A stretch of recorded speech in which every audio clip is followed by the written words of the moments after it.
दोस्तों, मेरा नाम है अभिषेक शर्मा और आज हम देखेंगे कि आखिर भारत और रसिया के बीच ऐसी ऐतिहासिक दोस्ती का कारण क्या है। जी हाँ फ्रेंड्स, तो स्वागत है मेरे सभी मित्रों का। तो चलिए हम सब स्टार्ट करते हैं।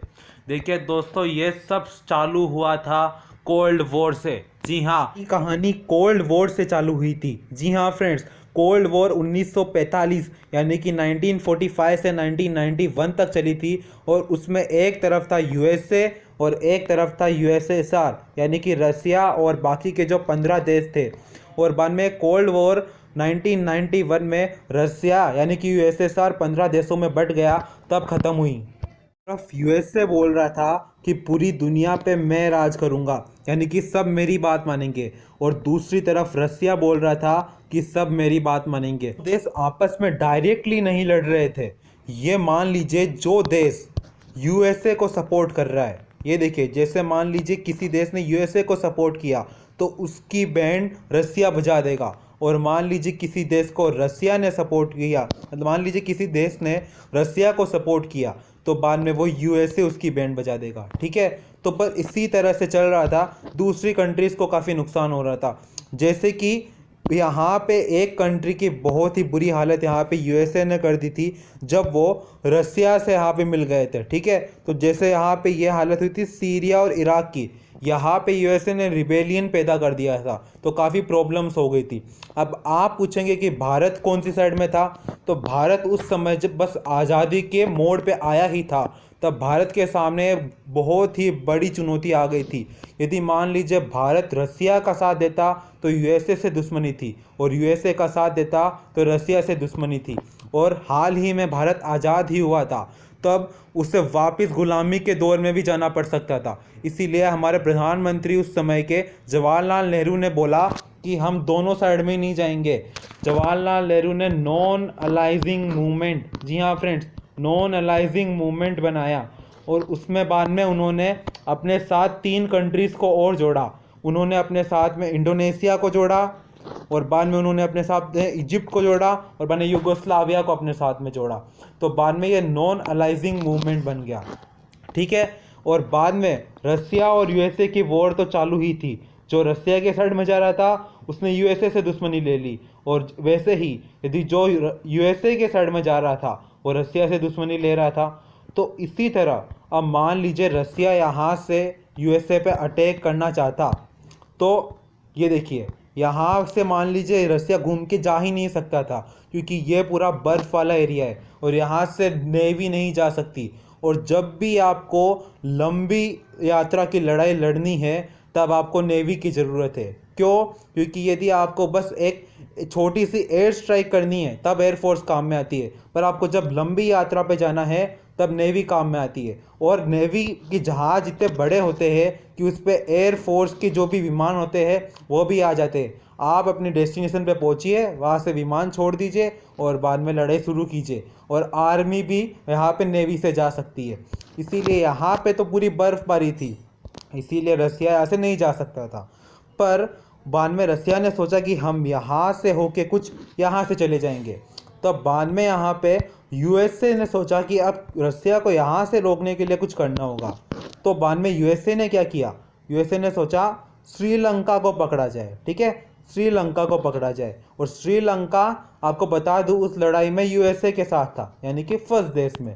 ठीक है, तो बाद में यहाँ पे श्रीलंका को बाद में पास में यूएसए गया। यूएसए ने यहाँ पे श्रीलंका को क्यों पकड़ा, सबसे ज़रूरी बात तो ये है।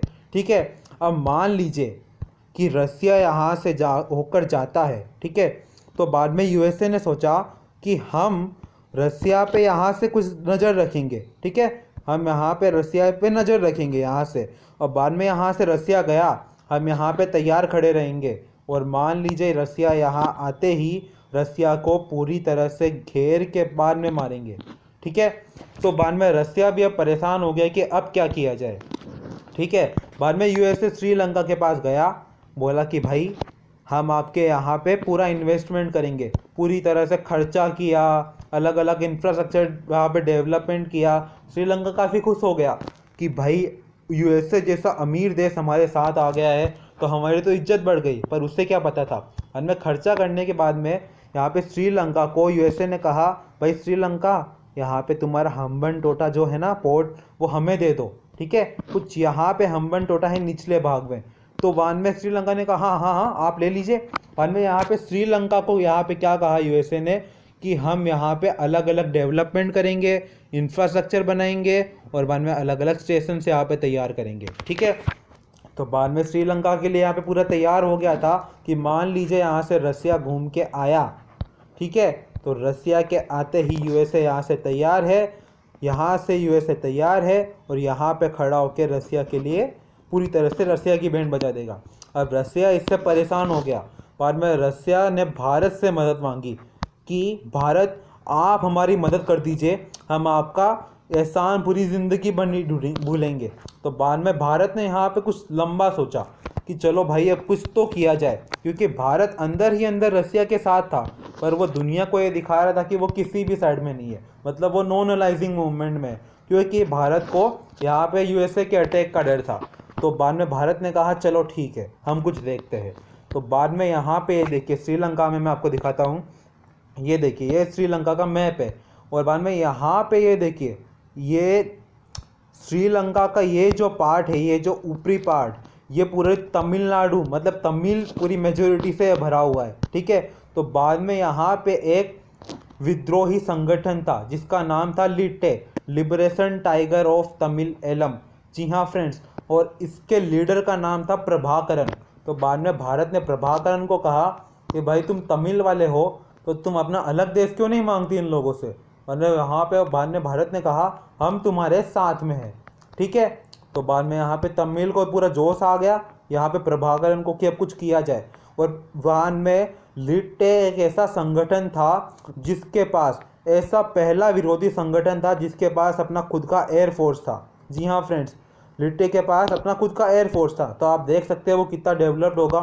तो बाद में यहाँ पे लिट्टे ने पूरे श्रीलंका में तहलका मचा दिया, ठीक है। यहाँ पे मारा काटी जो भी मिले, और बाद में यहाँ के जो बुद्धिस्ट लोग थे उनको तो छोड़ा ही नहीं। और बाद में यहाँ पे बात हो रही थी अलग श्रीलंका लेने की, पर ये देखिए यहाँ पे तो धीरे धीरे पूरा श्रीलंका यहाँ पे लेने को तैयार हो गई थी एलटीटीई कमेटी, मतलब लिट्टे कमेटी।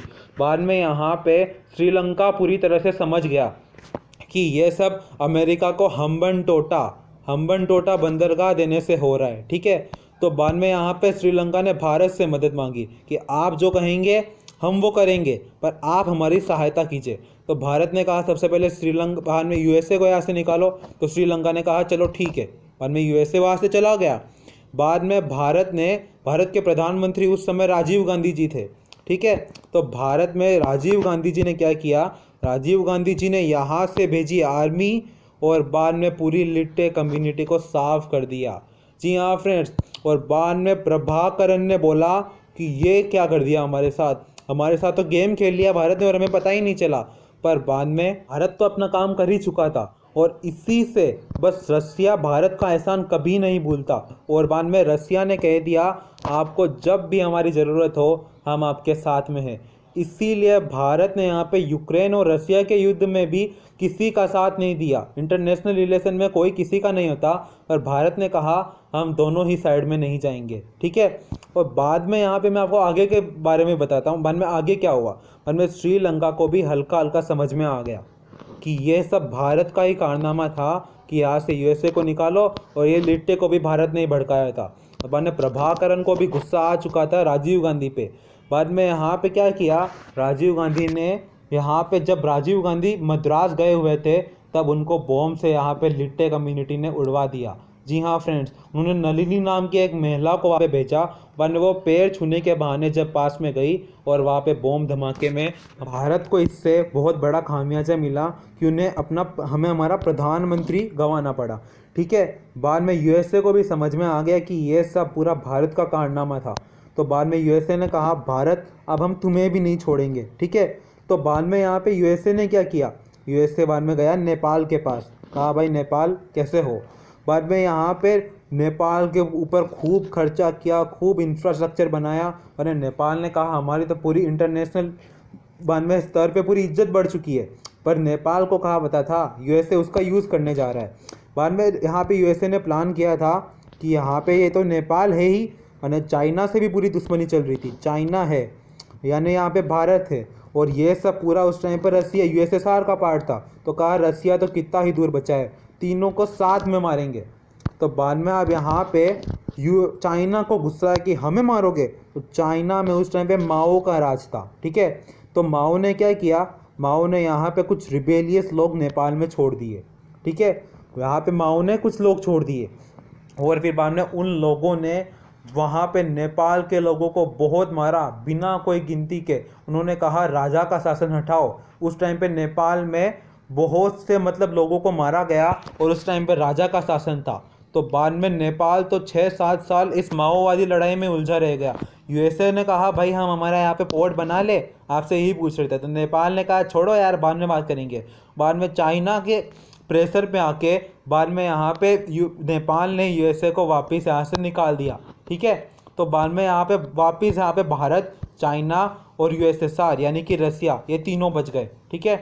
और बाद में यहाँ पे क्या हुआ, बाद में यहाँ पे नेपाल ने कहा कि अब तो आप हमें बचा लीजिए, और चाइना ने कहा ये माओवादी कौन है, ये तो मैंने छोड़े ही नहीं है, ठीक है।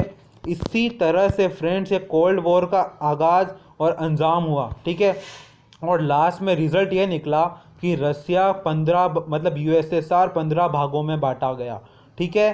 तो आपको मैं आशा करता हूँ समझ में आया होगा कि रसिया और भारत के इस ऐतिहासिक रिलेशन का आखिर कारण क्या है। इसीलिए ये दोनों हर मुश्किल में एक दूसरे के लिए तैयार खड़े रहते हैं। तो फ्रेंड्स मैं आशा करता हूँ आपको पूरी तरह से समझ में आया होगा। रियल और इंटरेस्टिंग अपडेट्स के लिए हमारे चैनल को सब्सक्राइब करें, वीडियो को लाइक और शेयर ज़रूर कीजिएगा। Thank you friends.